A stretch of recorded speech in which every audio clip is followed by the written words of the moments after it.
Muy buenos días.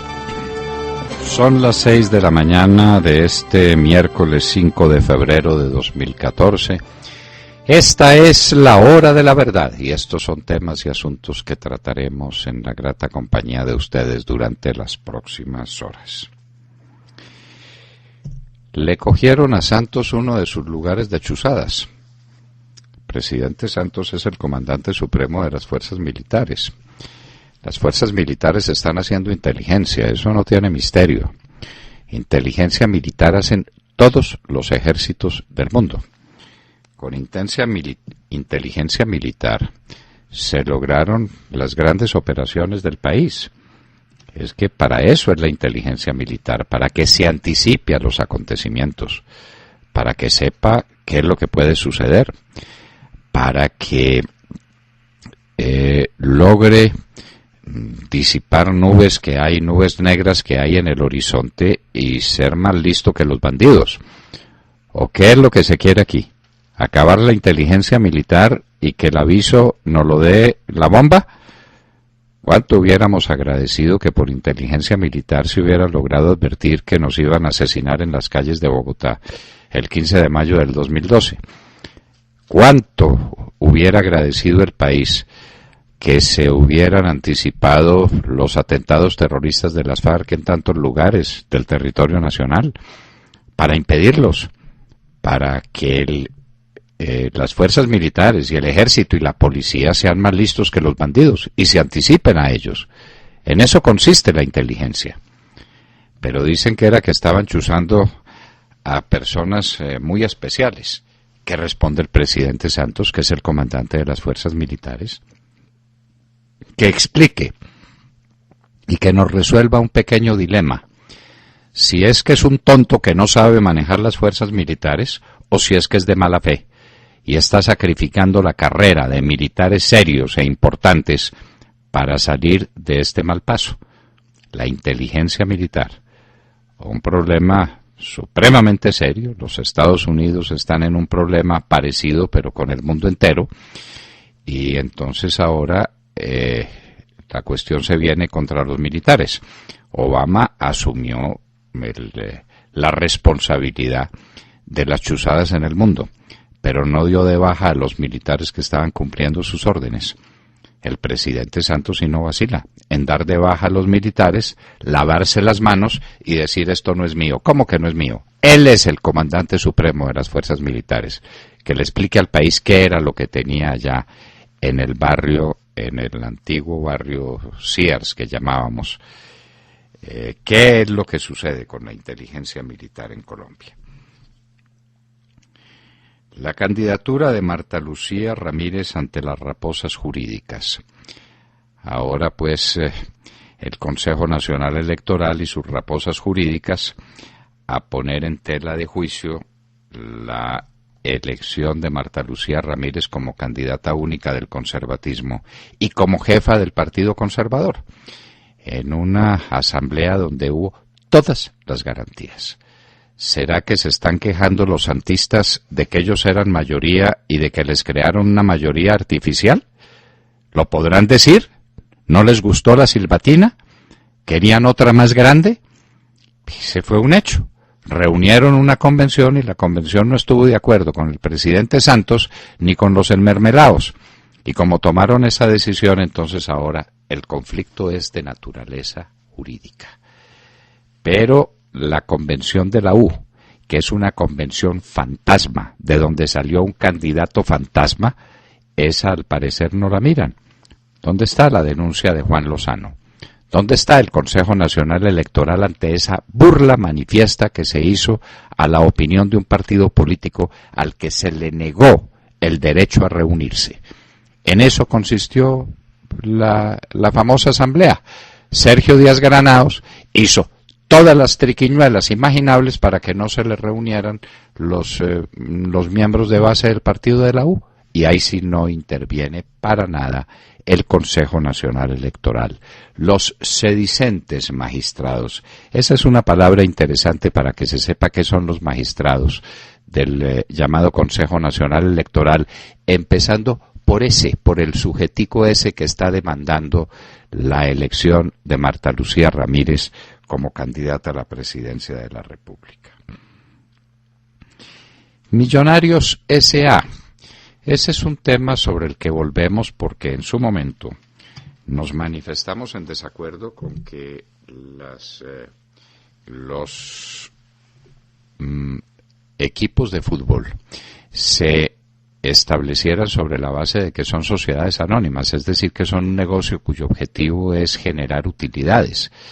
El equipo de fútbol tiene otra misión, una misión cívica, deportiva, que es refractaria a las reglas de la sociedad anónima. Nos dijeron, no, la sociedad anónima arregla todos los problemas, acaba con todas las quiebras, es como el bálsamo de Fierabras, todo lo arregla. Ahí está Millonarios, con los mismos problemas, solo que ahora es una sociedad anónima con ánimo de lucro. Luego, los miembros de la asamblea se reúnen para preguntarle al presidente, ¿dónde están mis ganancias? ¿Dónde está mi PIG? No, ¿dónde está la estructura deportiva? ¿Dónde están las divisiones inferiores? ¿Dónde están un poco de cosas que no generan ingresos, pero que justifican la finalidad que tiene un equipo de fútbol? El Partido Verde, sin Petro, o contra Petro mejor, se va a las elecciones el 9 de marzo. Entonces, ¿quién es el Partido Petro?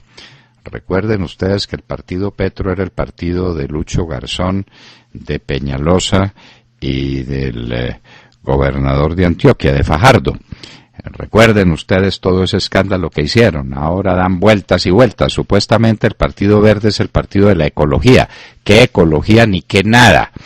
Es un partido que no sabe dónde está y que fluctúa entre la izquierda radical, entre el petrismo, entre otros miembros del partido de la izquierda. Antonio Navarro no quiere saber nada del tema de las candidaturas presidenciales y entonces ahora se van a una consulta donde cada uno de los consultados o de los miembros del Partido Verde que están aspirando a ser sus candidatos van a sacar 4 votos. Ya se verá. Siguen las acusaciones de oídas de bandidos contra José Miguel Narváez. A José Miguel Narváez hay que condenarlo. Ese es un designio que tiene la Fiscalía General de la Nación para acusarlo del asesinato de Jaime Garzón. Como no pudieron averiguar quién asesinó a Jaime Garzón, entonces se vinieron contra José Miguel Narváez, que es un hombre limpio, que es un hombre serio, que es un hombre juicioso, que es un hombre trabajador, y entonces ahora consiguen a un paramilitar que dice que José Miguel Narváez le decía a Carlos Castaño que el hombre Garzón era del EPL. ¿Habráse visto semejante desorientación y semejante locura? Si alguna cosa pudo decirse es que Garzón hizo unas negociaciones con las FARC, nunca con el EPL. ¿De qué acusan a Narváez? Pero hay que tener víctimas. El sistema tiene que tener víctimas y José Miguel Narváez es una de ellas. La justicia colombiana propone su reforma. Ya era hora de que la justicia se organizara para proponer una reforma. En nuestro tiempo discutimos con la Corte Suprema de Justicia, con el Consejo de Estado, una reforma cuya redacción final hizo la Corte Suprema de Justicia. Ese es un elemento valiosísimo para empezar. A ver si acabamos el Consejo Superior de la Judicatura, a ver si por lo menos le ponemos un bozalito a la famosa tutela para que no sea esta locura en que se ha convertido ella, a ver si el Poder Judicial no queda dependiendo de los poderes políticos en Colombia. Y si tenemos un Poder Judicial serio, integrado por magistrados serios, que no estén en plan de hacer política, sino de administrar justicia.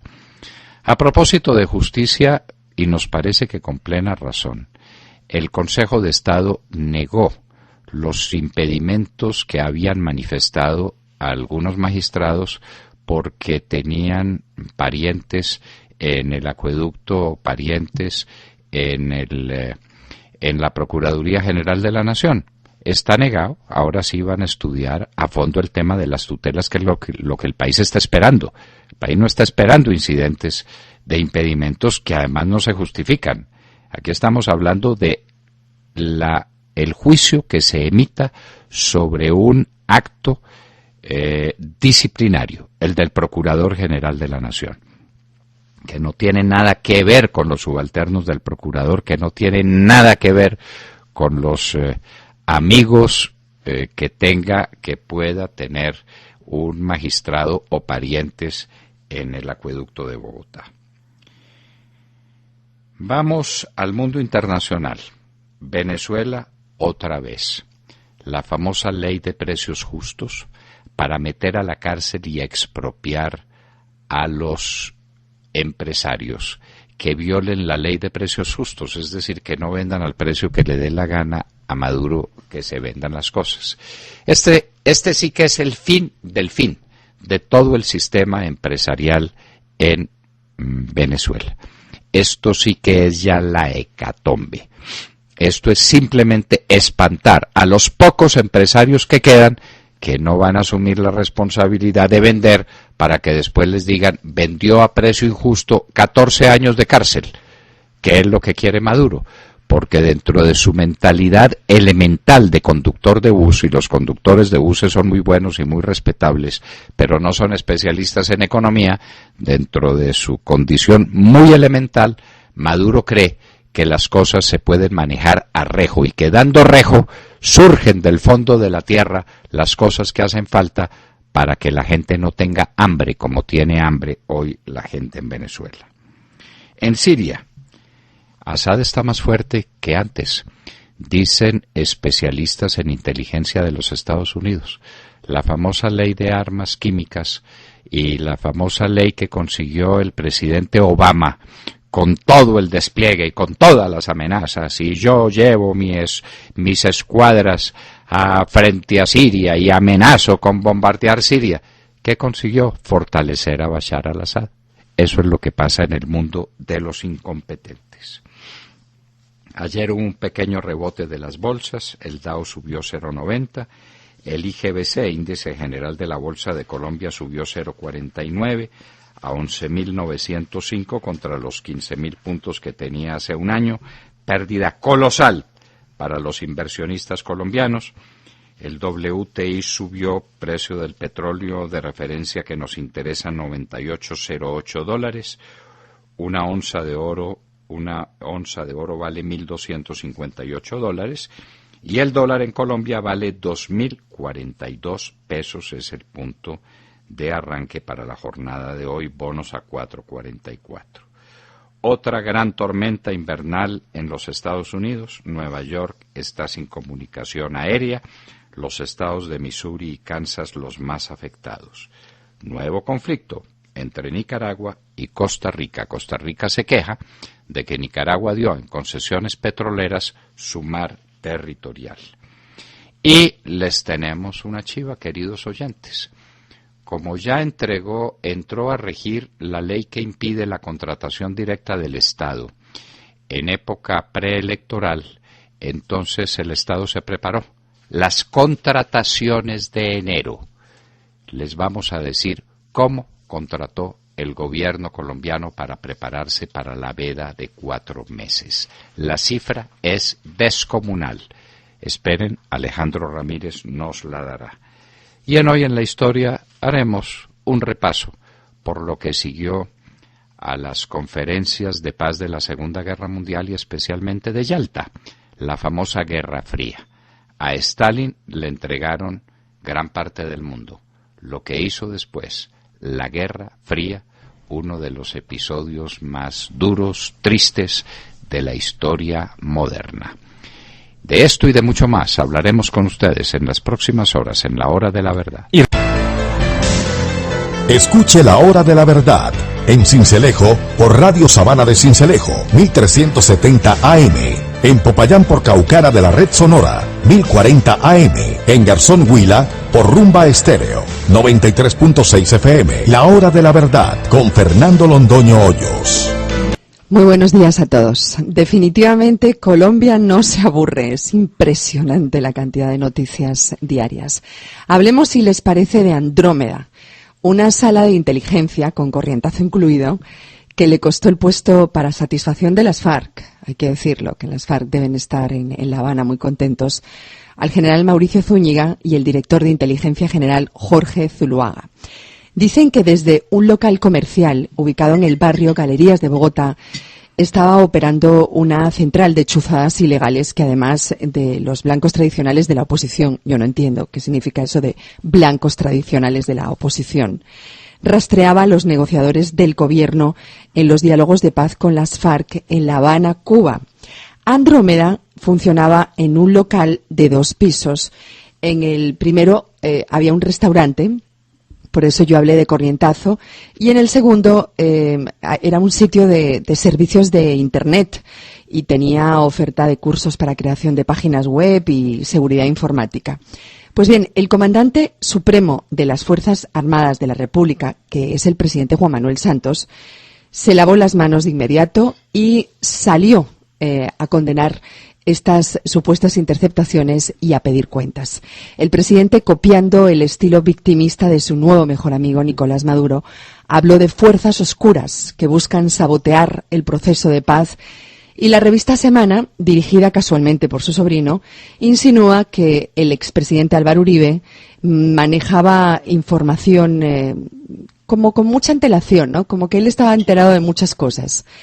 Es decir, una vez más, la culpa es de Uribe, quien respondió con aire cansado que eso es ridículo y que más bien le respondan pues quién lo chuzaba a él, y de paso yo diría, doctor Londoño, que respondan también quién lo chuzaba a usted, porque además de chuzarlo se permitieron el descaro de emitir su chuzada en un importante noticiero en este país. Es francamente increíble. Volvemos a lo de chuzadas de primera y de segunda. ¿Qué hay detrás de Andrómeda? ¿Qué significa esta plataforma? ¿Sabía el presidente, que es el comandante supremo de las Fuerzas Armadas, de su existencia? Pregunto. Y si no sabía, ¿por qué tardó tanto tiempo en enterarse después del allanamiento de la Fiscalía? ¿Y qué hay al interior del Ejército? ¿Hay desconfianza, división, traición? ¿Qué está pasando? ¿Y por qué siempre la culpa es de Uribe? ¿Y por qué Cepeda pide la cabeza del ministro de Defensa? ¿Será que esa es la cabeza que están pidiendo desde La Habana? Pregunto. Muy probablemente, ¿no? Como el ministro de Defensa es un hombre recto y un hombre firme, que dice las cosas como las cosas deben decirse, con la verdad en la mano, sin hacer cálculos electoreros y sin ningún tipo de concesiones a la verdad, las dice. Y eso le molesta a muchos, y entonces se pide la cabeza del ministro de Defensa, pero no piden la cabeza del comandante supremo de las fuerzas militares, de Santos. Además, Montserrat, inmediatamente surge la noticia de que estaban chuzando a nuestros plenipotenciarios en La Habana. El que le organice chuzadas a Sergio Jaramillo y a Humberto de la Calle merece la pena de muerte, porque me parece el más aburrido de todos los seres humanos. ¿Cómo le parece a uno gastar toda una central de inteligencia para saber qué dice Humberto de la Calle? No, por Dios, seamos serios. Y la imputación... Bueno, y lo de las fuerzas oscuras, las fuerzas oscuras. ¿Dónde están las fuerzas oscuras? ¿En La Habana? En La Habana están las fuerzas oscuras, ¿o no? Claro. No me refiero al gobierno, me refiero a las FARC. Claro, pues a ambos. Y en la Casa de Nariño es donde tienen que explicar qué fue lo que pasó. Lo primero que hay que preguntar cuando se comete un delito es quid profit, ¿a quién favorece? Esa es la primera pregunta. ¿Quiénes eran los que recibían los mensajes de inteligencia? Obviamente tiene que ser la cadena de mando que termina en la Casa de Nariño. Esos informes de inteligencia eran para el presidente Santos. Y entonces ahora, ¿cómo le parece el plato? La Fiscalía... Le hago una pregunta. ¿Por qué en el caso del DAS esos informes iban supuestamente para el presidente Álvaro Uribe y estos no van para el presidente Juan Manuel Santos. Bueno, ¿No se debería aplicar la misma fórmula? Pues claro que, ¿y qué es lo que estoy diciendo, Montserrat? Claro, por pues eso. Claro, ¿Sí? pero claro que es obvio, claro que es obvio. Esas chuzadas iban directamente para el presidente Santos. Quid profit, ¿a quién beneficia? Esos oficiales de inteligencia son oficiales valiosísimos. Con la inteligencia militar se pudo hacer la operación Jaque. Se pudieron liberar a Ingrid Betancourt y a las personas que salieron con ella del cautiverio. Se han podido interceptar cuantos ataques de las FARC. Se ha podido mantener el país a raya gracias a que tenemos inteligencia militar. La inteligencia no es otra cosa que el esfuerzo del Estado para anticiparse a los criminales. La inteligencia no es mala, pues si fuera mala entonces acabemos con la inteligencia militar y simplemente esperemos a que estallen las bombas, a que cometan los asesinatos, a que se tomen el país y respondemos más tarde. Dígame, ¿qué país del mundo no tiene inteligencia militar? ¿Qué país del mundo no la tiene? ¿Y cómo le parece el plato servido para la Fiscalía donde no hay ningún izquierdista, ¿no es cierto? No hay ningún amigo de las FARC en la Fiscalía, con todos los datos de inteligencia militar a su disposición. Mejor dicho, el ejército tiene que empezar a reprogramar toda su estrategia, todo, porque todo lo secreto de las fuerzas militares ha quedado en manos de su contraparte de la Fiscalía General de la Nación y de tantos fiscales que tiene que son evidentemente izquierdistas. ¿Cómo le parece el tema? No. Esto es de una gravedad inaudita. Tal vez por qué merecían la destitución esos militares, por dejarse coger. La inteligencia militar tiene la obligación de mantenerse en absoluta reserva. ¿Quién los denunció? Eso fue con denuncia, no me diga que es que Montealegre de puro avispao se fue para el barrio Las Galerías y encontró lo que encontró.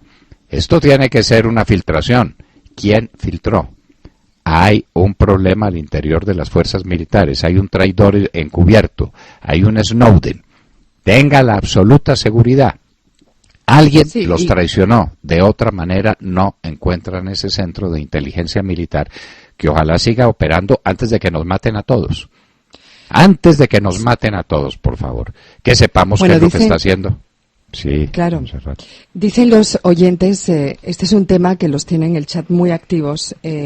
Dice Chipcha, así firma un oyente, que cree que este es un montaje de las FARC y de la Fiscalía para atacar al ejército.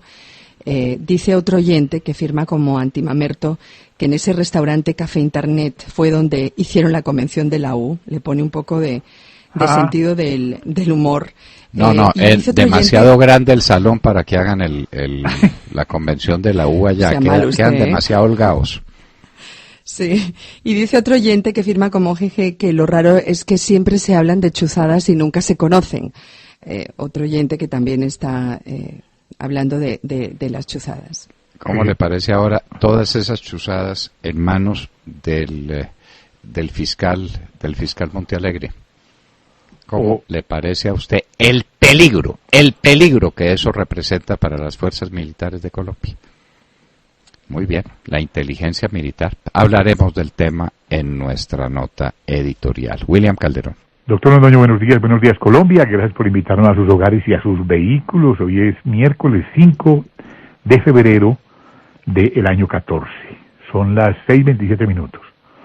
Una segunda derrota sufrió el alcalde mayor de Bogotá, Gustavo Petro Urrego. La primera se la propinó la bancada oposicionista del Consejo Distrital, encabezada por Miguel Uribe Turbay, quien fue elegido presidente del Cabildo Distrital. La segunda la sufrió ayer, en la consulta interna para escoger candidato por el Partido Verde, y se la propinó su contradictor histórico, Enrique Peñalosa.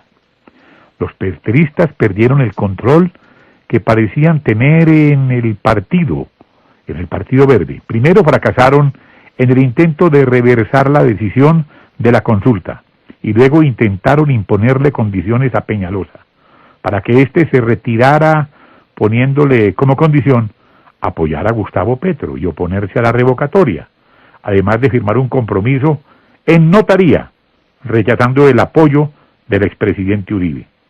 Hace una semana, los petristas tenían la mayoría para impedir la presencia de Peñalosa.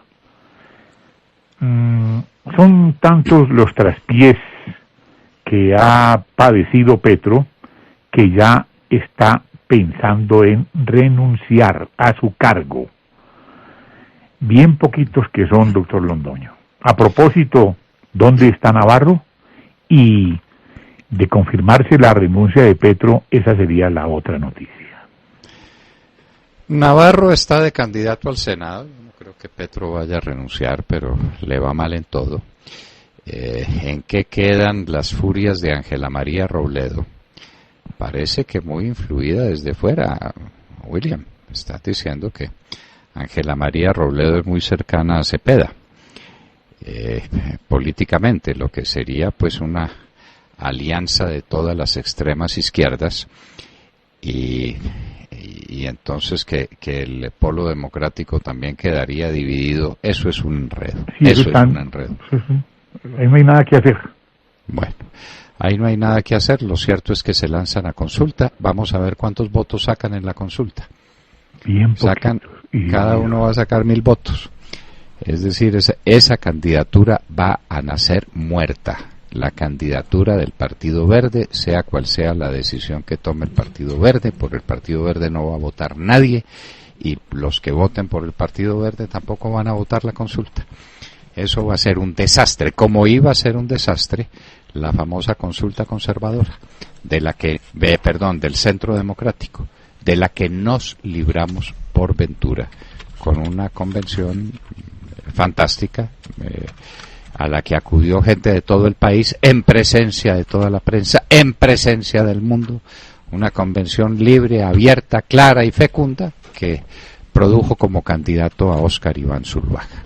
Jessica. Hola, buenos días para todos. 6:31 en la mañana. Ahora nos vamos para los temas internacionales y hoy nos centramos en Caracas porque ayer en horas de la noche el presidente Nicolás Maduro ofreció un discurso bastante duro, bastante agresivo relacionado con el tema económico. Lo que dijo Maduro es que él está dispuesto a hacer una revolución económica y en esa tarea nada ni nadie lo va a detener.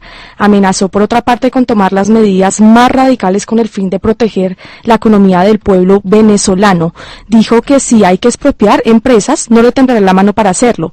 Fijó como plazo el próximo 10 de febrero para que las empresas que operan en el vecino país regulen sus productos y trabajen honestamente, porque de lo contrario, dijo Maduro, no tendrá contemplación. No habrá burgués que venga a marearnos. Estamos vacunados contra el mareo burgués. No más burla. Si encontramos unidades y empresas violando los precios justos, tomaré las medidas que tenga que tomar para defender el bolsillo del pueblo venezolano. Fueron las palabras textuales del presidente Nicolás Maduro el día de ayer. Y para finalizar, es a nuestro modo de ver necesario destacar en esta noticia lo que dijo ayer en una conferencia de prensa el presidente de Fede Cámaras en Caracas. Dijo que esta medida, la ley de precios justos, es muy perversa para la economía de su país, entre otras cosas porque desestimula a cualquier empresa que piense invertir en Venezuela.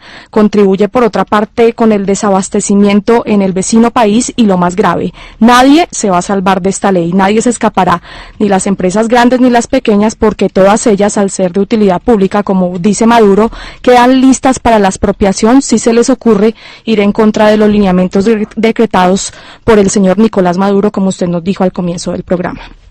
Y no solamente la expropiación, quedan los empresarios listos para un carcelazo que va hasta 14 años. Entonces usted tiene un aparato productivo resentido, en vías de extinción. No se consigue en Venezuela ni leche, ni papel higiénico, ni nada. Y si se consiguen, las filas son interminables para adquirir alguno de estos productos en los pocos años. Y entonces la terapia es coger a rejo a los que pueden producir alguna cosa y darles palo y amenazarlos con la cárcel y amenazarlos con la expropiación. Buena terapia. qué inteligente es Maduro y qué gran economista. Es la economía de la desesperación que va a conducir a Venezuela a una situación catastrófica en cosa de días. Ya con discursos no se alimenta el pueblo. El pueblo lo que necesita es leche y pan y arroz y los elementos necesarios para su subsistencia, que son los que no existen porque no hay quien los produzca. Y tampoco hay quien los importe porque el que importa no tiene dólares para pagar. Y si entonces prevé el alza de dólar dentro de sus costos para poder reponer los productos que está vendiendo, lo meten a la cárcel 14 años y le expropian la compañía. Linda esa. Maduro definitivamente va a conducir a Venezuela a un desastre que está muy próximo, Jessica, muy próximo. El estallido de Venezuela va a estar muy cercano, ya lo verá.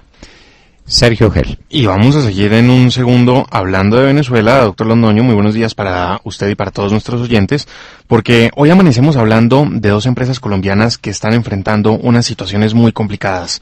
Dos empresas para destacar, pero que están sorteando unos obstáculos muy fuertes. La primera, Avianca, una aerolínea que ha tenido un gran proceso de transformación en manos de Germán Efromovich. En este momento está en plan de renovación de toda su flotilla, incorporando nuevos aviones, y es la segunda aerolínea más grande de América Latina, con una flota de 143 aeronaves.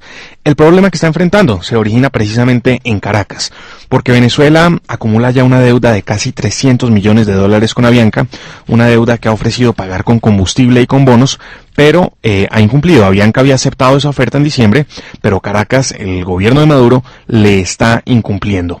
A pesar de esto, y a pesar de que $300 millones es una cifra que supera por mucho las utilidades de Avianca Holdings, miremos un poquito las cifras de Avianca Holdings. En 2013, con corte a septiembre, acumulaba una utilidad neta de $183 millones, así que la deuda de Venezuela a Avianca casi que dobla lo que fue la utilidad de los primeros 9 meses de Avianca Holdings en el 2013.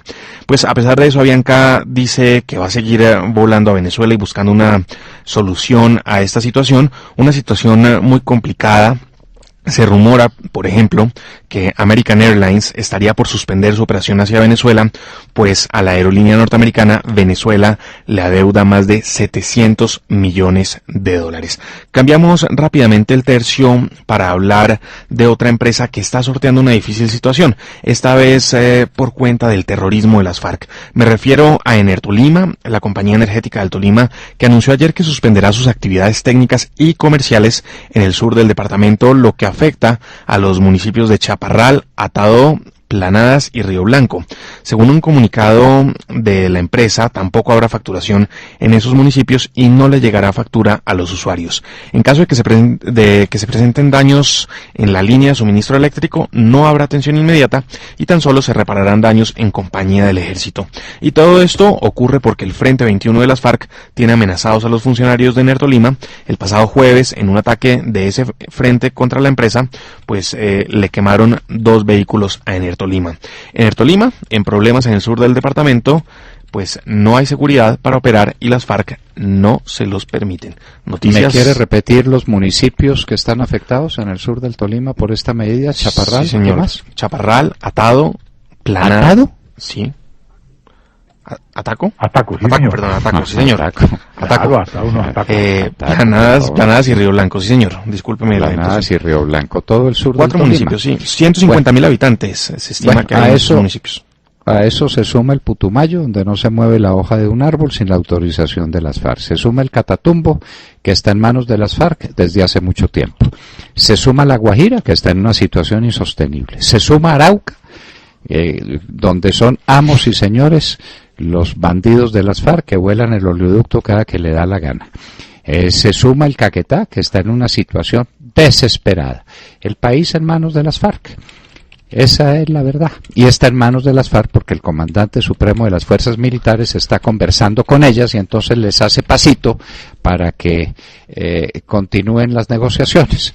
De manera que muy amigos en La Habana, mientras que en Colombia las FARC se toman el país y miren ustedes los resultados. La pobre gente del sur del Tolima no va a tener energía eléctrica porque cortes en la energía eléctrica en esa región va a haber hoy, mañana y pasado mañana. Y Enertolima ya dijo que no hacía reparaciones, sino con la compañía de un destacamento del ejército que sea suficiente para controlar las agresiones contra los empleados de Enertolima. El país en manos de las FARC. Alejandro Ramírez. Buenos días a los oyentes de la Hora de la Verdad. Hoy los saludamos con la noticia de la cuantiosa contratación de los ministerios previo al inicio de la vigencia de la Ley de Garantías. La suma, cercana a los 3.850.000 millones de pesos, fue contratada entre el 1 y el 24 de enero del presente año.